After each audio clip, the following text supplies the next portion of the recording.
réfléchir qu'après avoir fait un vœu. Bongo aya kokanisa semene akomikotisa na likambo oyo. Voilà, ici. Il est tombé dans un piège. Précipité. Non. Les frères maintenant m'a prêché une prédication intitulée Soyez certains de Dieu. Une décision importante comme ça. Vous auriez dû demander qu'on prie pour vous. Que les parents vous accompagnent dans la prière. Que les frères vous accompagnent dans la prière. Que les serviteurs vous accompagnent dans la prière. Parce que vous prenez ces décisions pour toute votre vie. Voilà cet homme-là. Vous lui donnez votre vie entière. Toute votre vie. Jour et nuit. Votre vie sera entre ses mains. Et vous allez prendre cet engagement dans les légère. Et après vous dites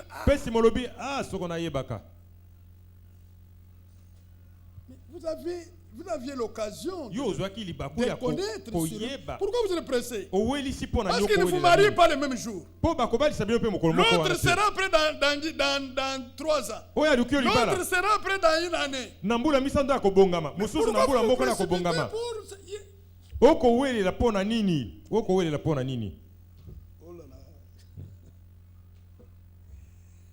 Il n'est pas dit que si vous ne dites pas oui aujourd'hui, l'histoire est cassée pour toujours. Non. Bon, tu as dit oui précipitamment. Mais maintenant, le mariage a eu lieu aujourd'hui. Ça a eu lieu demain. Ça a eu lieu après-demain. Mais tout ce temps-là, vous ne pouvez pas prendre pour prier Dieu et connaître sa conduite, son orientation, pour bien aboutir. Cette femme-là, vous l'aurez toute la vie. Toute la vie. Alors, ce que nous apprenons avec les jeunes gens ici, il y en a qui veulent d'abord être le premier à poser la main. Parce que d'autres pourront sauter dessus. Mais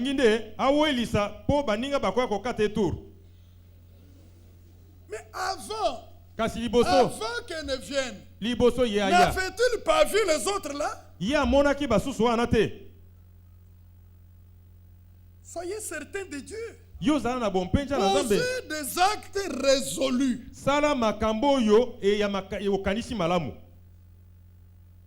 Voilà, c'est un piège.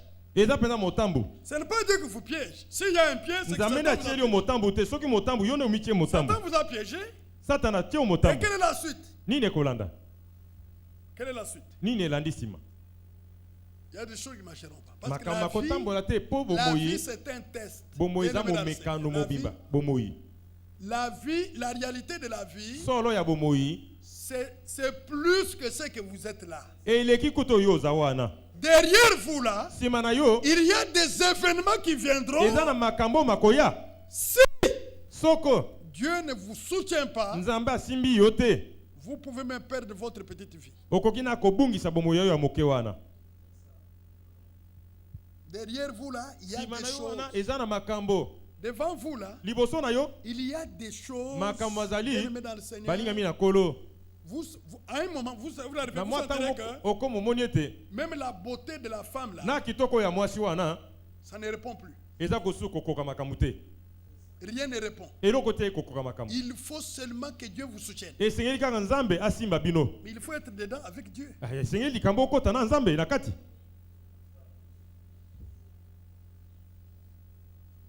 Tel que vous êtes là, nous vous connaissons. Vous là, moi Dieu m'a fait grâce. Moi si je parle avec vous, je vous connais. Moi, Dieu m'a donné le discernement.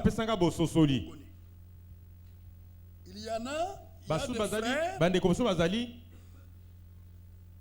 qui ne peut pas, vous voyez dans son tempérament, ne peut pas supporter une femme assez longtemps.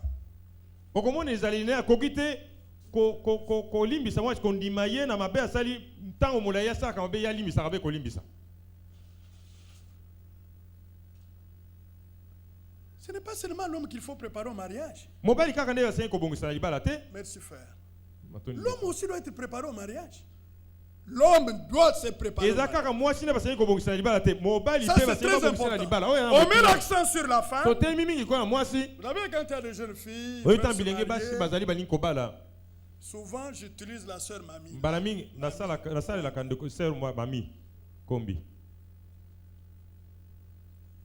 Je dis, va parler avec elle. Il y a une jeune fille qui doit se marier dans un pays lointain. Sa mère refuse de la préparer pour le mariage. Elle est dans un pays lointain. Elle me dit, est-ce que tu peux me mettre en contact avec une femme, une maman?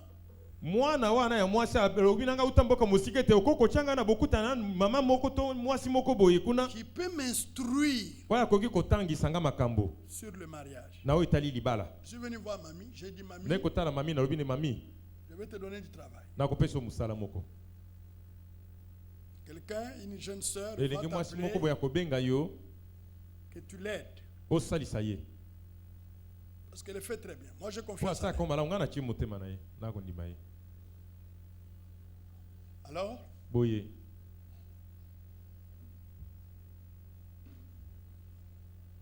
D'abord, ça m'a dépassé. Moi, personnellement, ça m'a dépassé. Une maman devrait parler avec ses filles. Parlez avec votre fille. Moi, je suis prédicateur. Moi, je suis parent. Moi, de par ma charge de prédicateur berger, moi,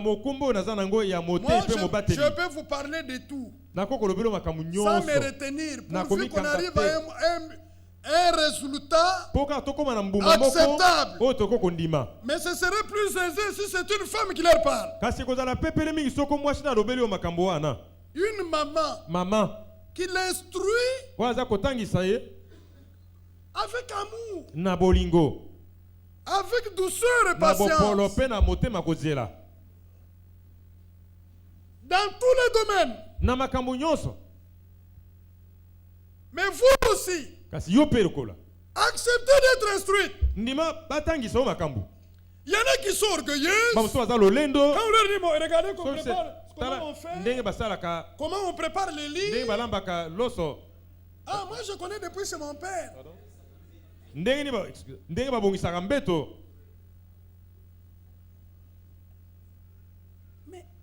il peut y avoir un divorce à cause du lit qui n'est pas bien préparé. Satan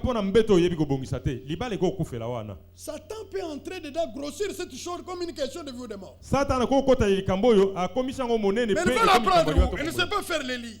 Elle ne sait pas dresser la table. Elle ne sait pas repasser les habits du mari. Bon, dis-moi. En quoi serez-vous une aide semblable à l'homme? Si vous ne pouvez pas lui rendre service.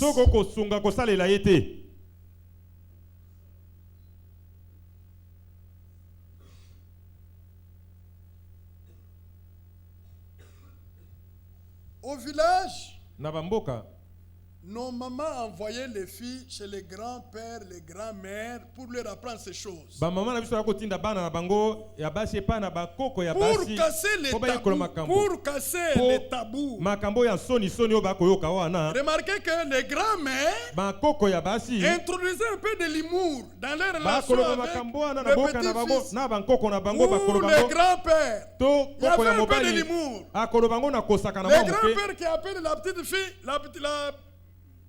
petite fille. Toi tu es ma femme. Toi tu es ma deuxième femme. L'autre qui dit, toi yo zambanda. Il y a un peu une sorte d'ambiance d'intimité là qui se crée pour qu'on puisse apprendre aux jeunes qui doivent aller dans le mariage comment se comporter. Ce ne sont pas des choses qu'on doit apprendre dans le mariage. On doit l'apprendre après. Avant.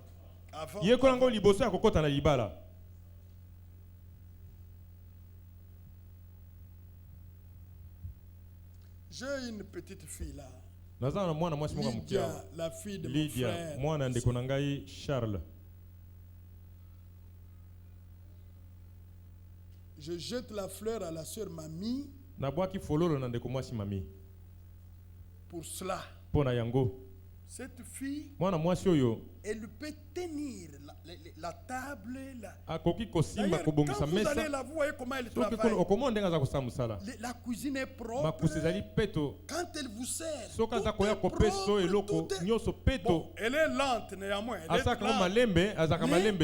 un travail un peu. Vous ne croirez pas que c'est une fille de moins de 15 ans. Mais tout ça, on l'a appris. Vous devez apprendre. Vous devez apprendre. Vous devez apprendre à préparer. Vous devez apprendre à parler avec les gens. Vous devez apprendre à vous habiller correctement. Ça fait partie des préparations au mariage. Mais maintenant, si vous êtes tout le temps...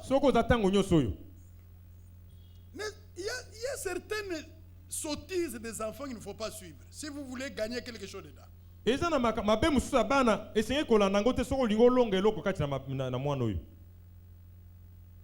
C'est la nature de l'enfant. Alors, si vous suivez toutes ces choses, vous serez tout le temps irrité. Vous n'allez pas lui apprendre. Il faut lui apprendre. Quand elle va dans le mariage, elle habite parmi les gens, elle commence à agir, on va découvrir qu'il y a quelque chose qui n'a pas été en ordre. Mais ça vient du foyer, de la maison, de la famille. J'ai donné un exemple ici à certains frères au sujet de comment apprendre aux enfants. Il y a une dame qui a amené ses enfants en Europe.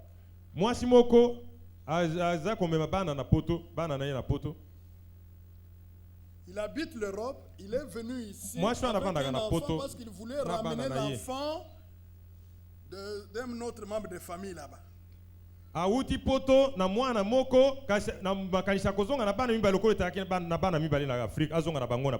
Maintenant, sur le plan des documents, tout est en ordre. Il est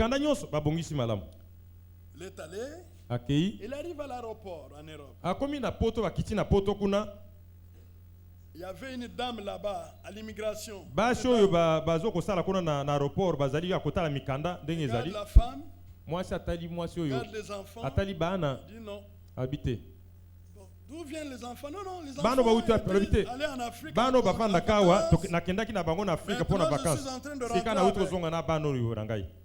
femme est là, elle regarde.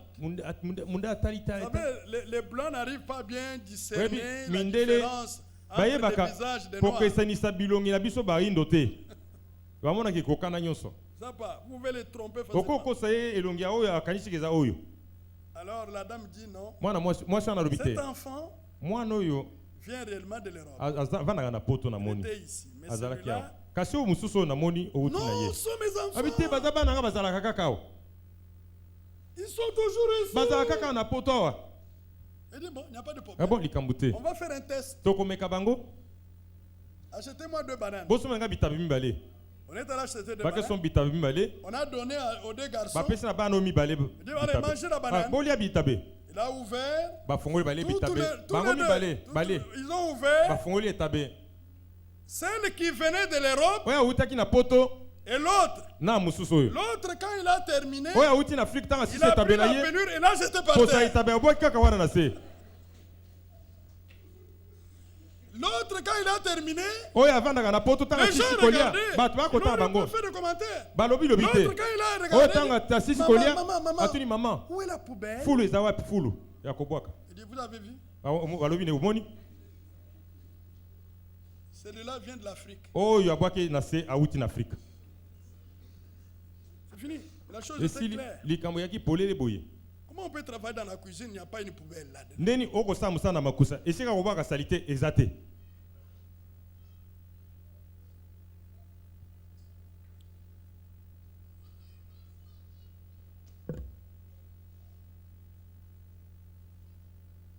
faut apprendre. Mais les jeunes gens, on doit les prendre, les apprendre. Les garçons, on doit les apprendre. Des choses. Vous aurez un garçon qui est égoïste. Ça va aller partout. Même dans votre intimité, il y aura de l'égoïsme. Ça va casser votre mariage.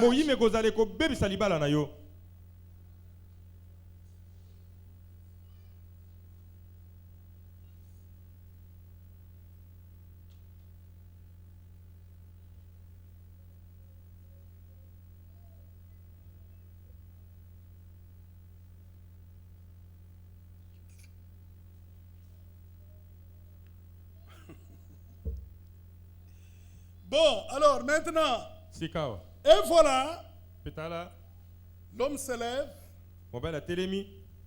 tout est en ordre, il va poser les problèmes à la femme.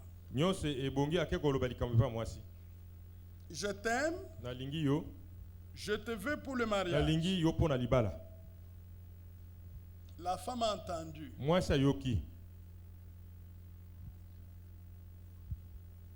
Quelle est l'attitude qu'il faut avoir là?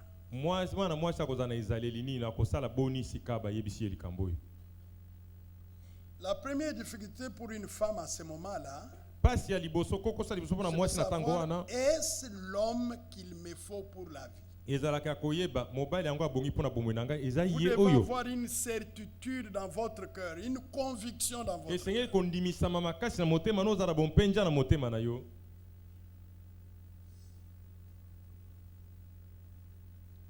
Je crois que vous aurez encore l'occasion de remettre ça au Seigneur. La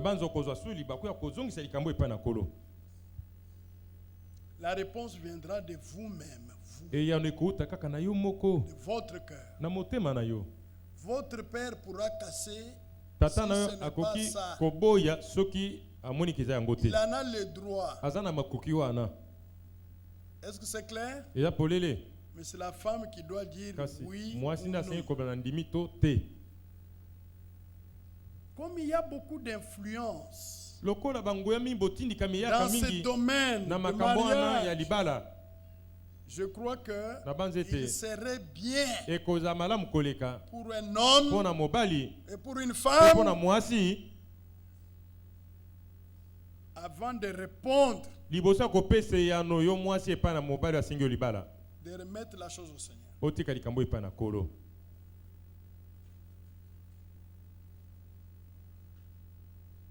Est-ce que c'est clair? Remettre la chose au Seigneur. Parce que quand vous dites oui, vous devez être sûr que c'est la personne concernée. Si vous dites oui, vous ne direz plus non. Là, il n'y a que les parents qui peuvent dire non. Mais vous ne direz plus non. Si vous avez dit oui, vous ne direz plus non. Il faut respecter le vœu. Je reviens maintenant ici. Un frère qui a eu le fiançailles avant de venir à la foi.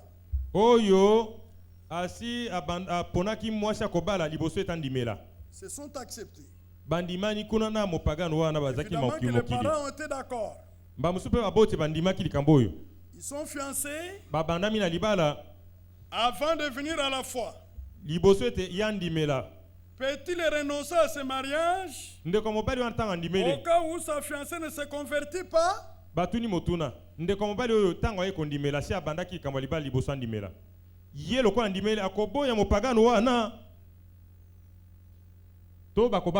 Ce mariage peut-il être béni?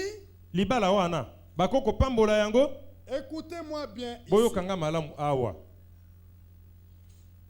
1.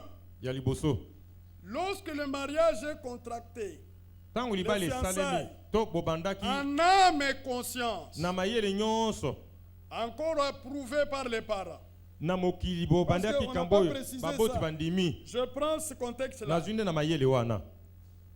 Avant de venir à la foi, l'homme s'est converti. L'homme a-t-il le droit de répudier celle qui ne s'est pas encore convertie? Non. Mobali aye kondimela. Ye azana ndingesa ya koboya mwana mwasi asha ponaki ya ndimeli nanu te akoboya yete. Kosa la boyete. Kosa la boyete. Non. Te.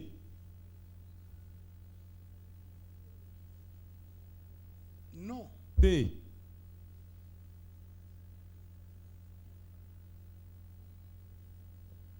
Vous n'avez pas le droit de le faire. Parce que le mariage est valable pour les croyants et pour les incroyants. Si ce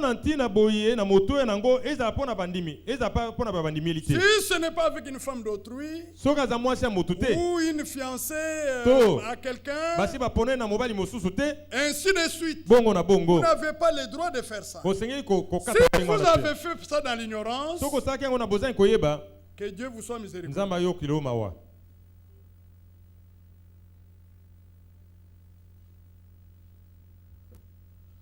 Ce mariage peut-il être béni? Si la femme n'a pas cru, l'homme n'a pas cru, on ne peut pas faire une cérémonie de mariage entre celui qui a cru et celle qui n'a pas cru. Du moins, ici, on ne fait pas ça. Non,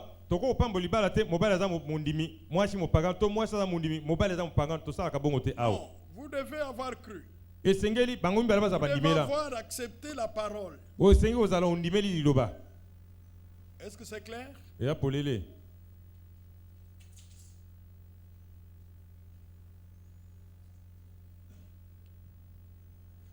Peut-être ça vous dérange, parce que s'il en est ainsi, c'est que tous les mariages qu'on a contractés dans le monde, ce sont de faux mariages.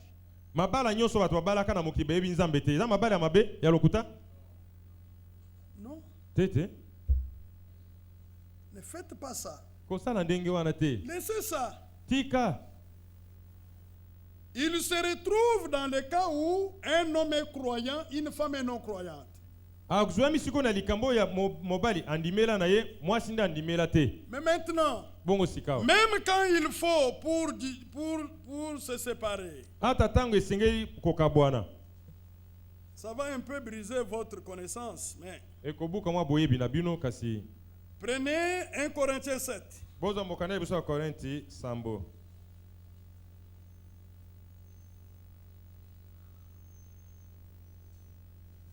Verset 12. Aux autres, ce n'est pas le Seigneur, c'est moi qui dis. Si un frère a une femme non croyante et qu'elle consente à habiter avec lui, qui ne la répudie point, c'est lui qui a cru, n'a pas le droit de briser le vœu. Remarquez que tous ne sont pas dans la foi. Mais le vœu était sincère, a existé. Celui qui a cru n'a pas le droit de le faire. Mais si la non-croyante, elle veut, malgré la foi de l'homme, elle veut l'avoir pour mari. Il veut. Malgré sa foi, elle veut vivre avec cet homme qui a la foi de la parole. La Bible dit, et qu'elle consente à habiter avec lui, que lui, les croyants, ne la répudie point. Vous ne voyez pas qu'il y a du sérieux aux yeux de Dieu pour le vœu.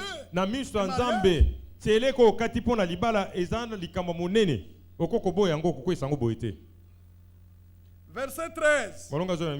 Et si une femme a un mari non croyant et qu'il consente à habiter avec elle, qu'elle ne répudie point son mari, car le mari non croyant est sanctifié par la femme et la femme non croyante est sanctifiée par le mari. Autrement, vos enfants seraient impurs. Tandis que maintenant, ils sont saints. Si les non-croyants se séparent, qu'ils se séparent. les frères ou la sœur ne sont pas liés dans ce cas-là. Dieu nous a appelés à vivre en paix. Selon la non-croyante là. Moi je n'aime pas sa foi là. Moi j'aimerais qu'elle m'amène toujours dans les boîtes de nuit. Moi j'aimerais porter des petites jupes. Moi j'aimerais. Mais avec sa foi là. Moi je pars. Laissez la partie. Ne la suppliez même pas. Ne la suppliez. Laissez-la partir. C'est une délivrance que Dieu vous accorde. Et restant maintenant, vous pouvez choisir, mais dans le Seigneur.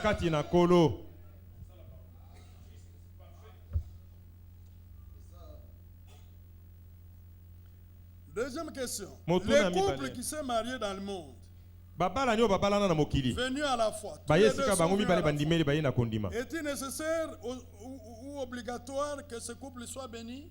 Ils sont mariés dans le monde, ils sont venus dans la foi. S'ils demandent la bénédiction, on leur accorde la bénédiction.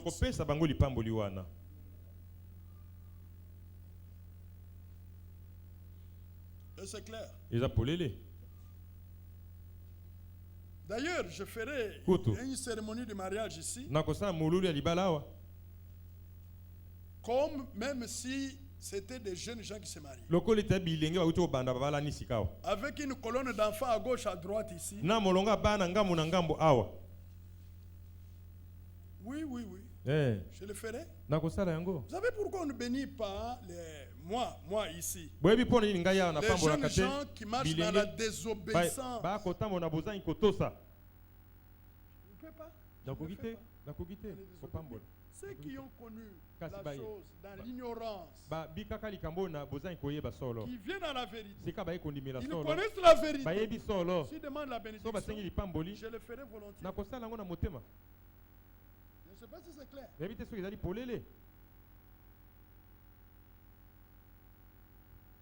Voilà, très bien. Bon, alors, maintenant, quand la fille dit oui, c'est-à-dire qu'elle dit, je t'accepte pour être chef sur moi, pour être mon guide, je veux être ta propriété. Je ne dis pas par rapport à Christ et l'Église. Quand nous acceptons Christ, nous devenons sa propriété. C'est clair? Il a dit oui. C'est oui doit être respecté. Il y a des jeunes gens malhonnêtes. Il amène la fille à un feu. Après,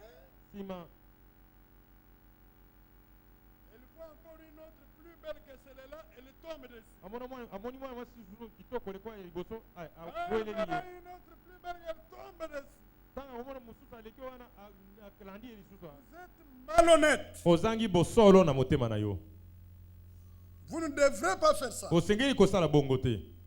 C'est pourquoi nous vous disons, priez pour que Dieu vous amène là où vous pouvez vous engager en âme et conscience avec la personne qui vous est destinée.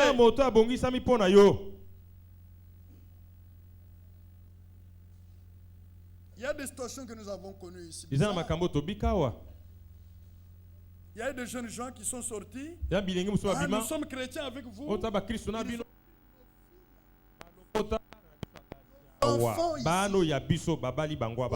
même sont rentrés dans le monde. Et nos fils souffrent.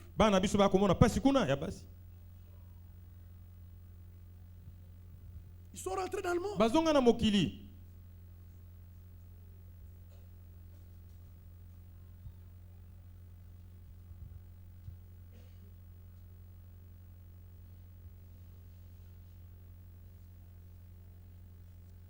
Vous devez savoir pourquoi vous avez dit oui.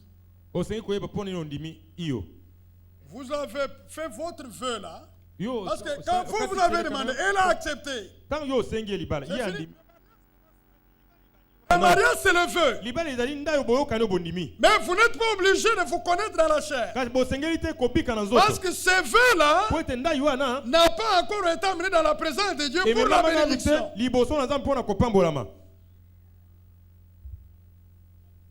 C'est pourquoi Matthieu, Marie et Joseph étaient fiancés, mais Dieu dit à Joseph, c'est votre femme. Marie na Joseph.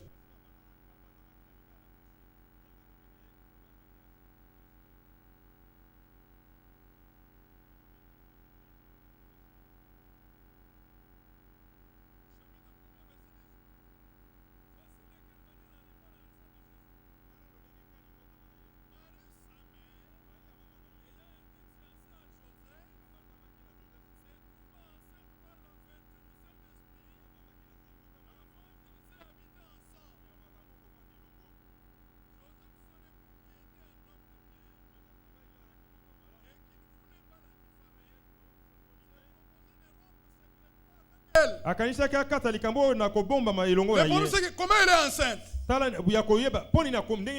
Ils ne sont pas encore mariés. Pourquoi ils sont enceintes? Pourquoi? Comment? Oh, c'est une fille de mauvaise vie. Moi, je dois rompre. Je dois rompre.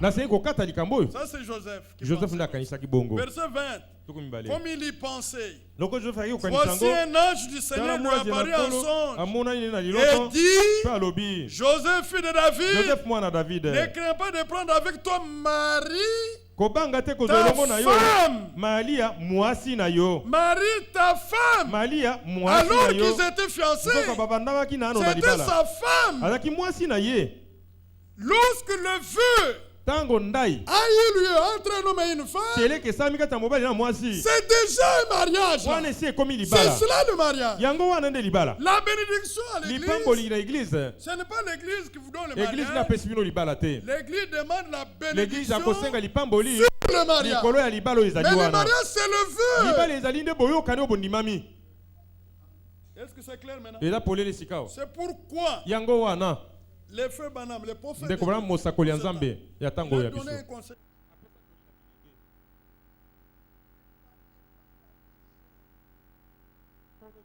De l'amour pour un mariage avec quelqu'un. Ne parlez pas la légère.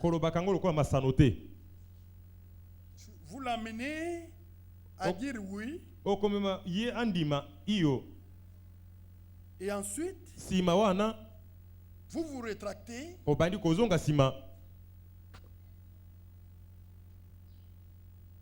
prononcez pas le.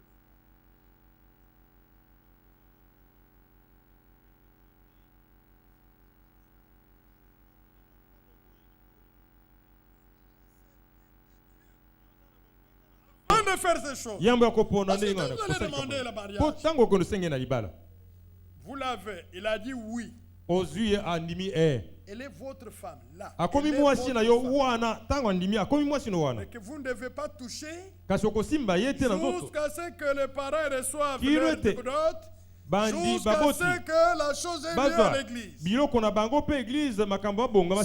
cet état-là, elle a accepté, elle va encore avec un autre homme. Elle a adultère. Elle est adultère. Encore fiancée. Imaginez-vous quelle femme vous pouvez avoir dans la maison. Elle sort avec tous les hommes. Elle est votre femme en quoi?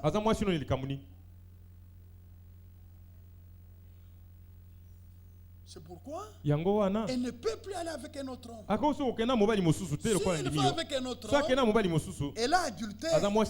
L'homme peut la répudier là. L'homme peut la répudier là. L'affaire est cassée là. Et Dieu ne lui fera plus de reproche.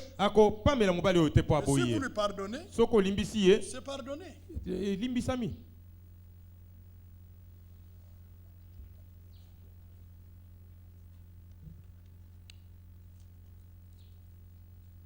Très bien.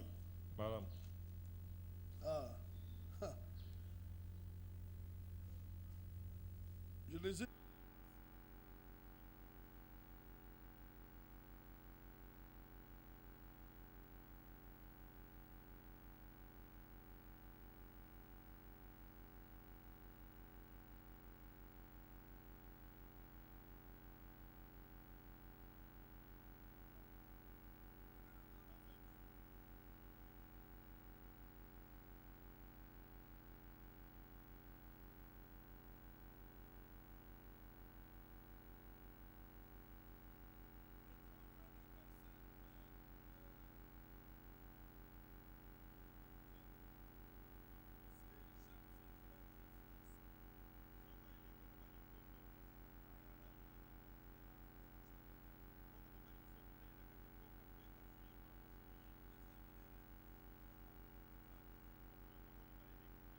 Vous les lapiderez. Et ils mourront.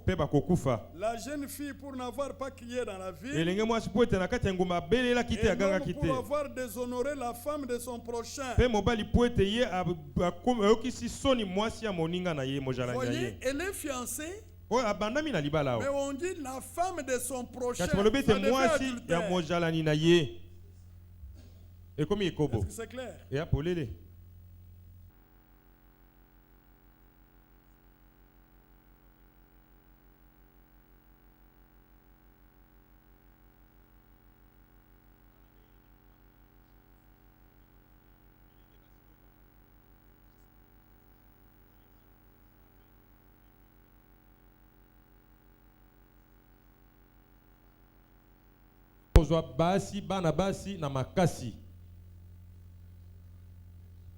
On m'a raconté l'histoire. Il y a une histoire. La grande sœur d'une sœur qui ne vit plus ici.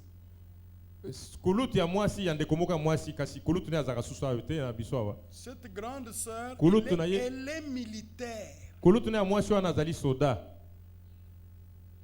Elle avait un enfant malade à la maison. On a amené l'enfant à l'hôpital. Maintenant, l'enfant a eu des problèmes, des complications. Elle est sortie avec son domestique. À 3 heures du matin. Pour aller dans le quartier là, et apporter assistance à l'enfant. Quand ils sont partis, un homme est sorti avec une arme. Il a obligé au domestique de rentrer. Il a violé sur la route.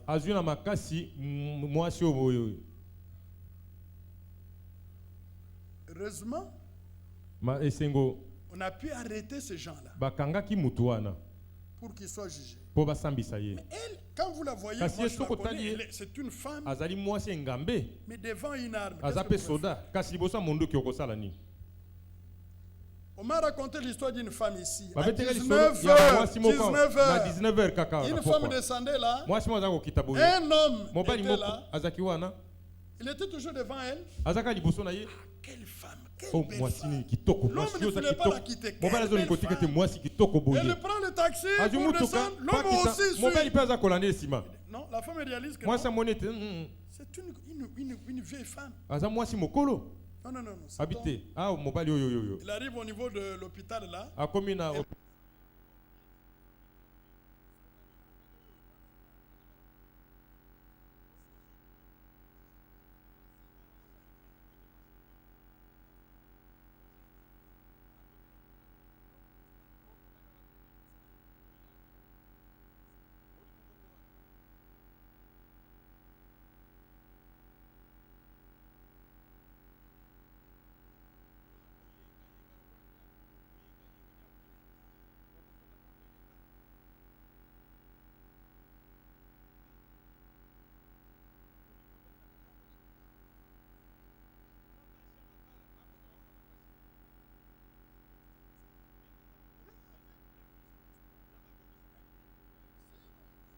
Il faut qu'elle crie. Si elle crie, même quand les gens ne seraient pas venus, mais devant Dieu, la loi disait qu'il faut crier. On n'allait pas les tuer avec l'homme qui a fait la même chose. Parce qu'elle a crié. On va dans l'histoire de Descartes. L'ancien directeur de l'EFSA.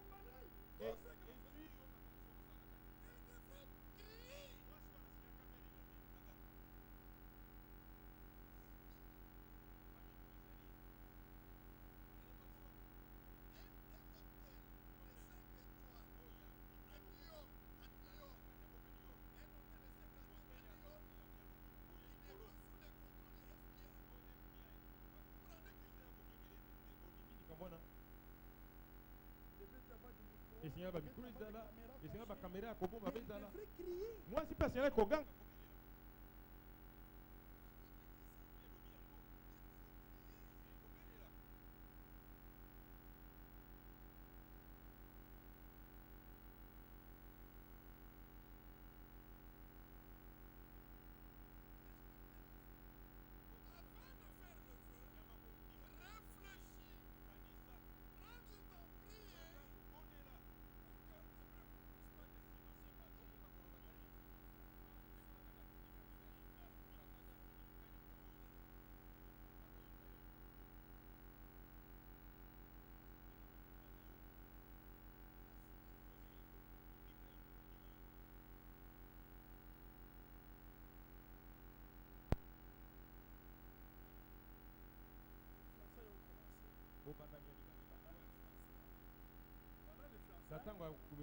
Le corps de la femme n'est pas.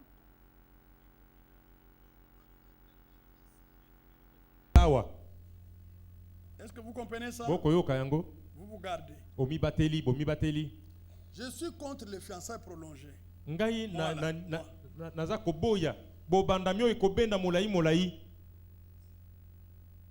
Pourquoi amener une sœur à un vœu de mariage? Elle n'étudie pas. Vous la garderez, elle est encore là. Pourquoi?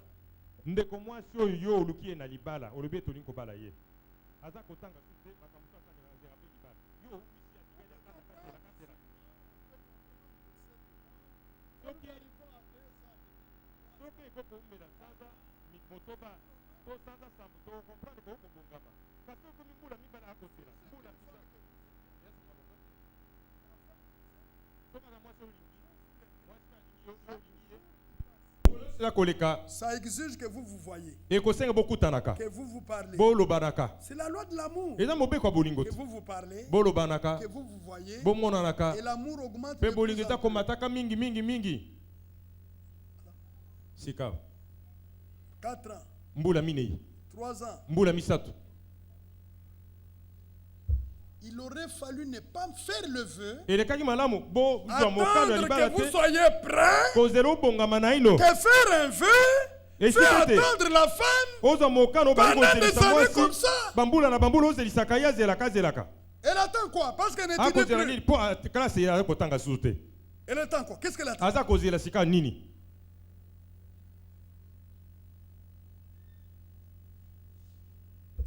Il y a aussi des parents qui je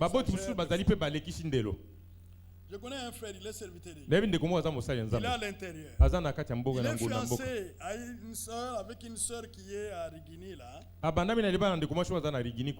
Les parents sont croyants.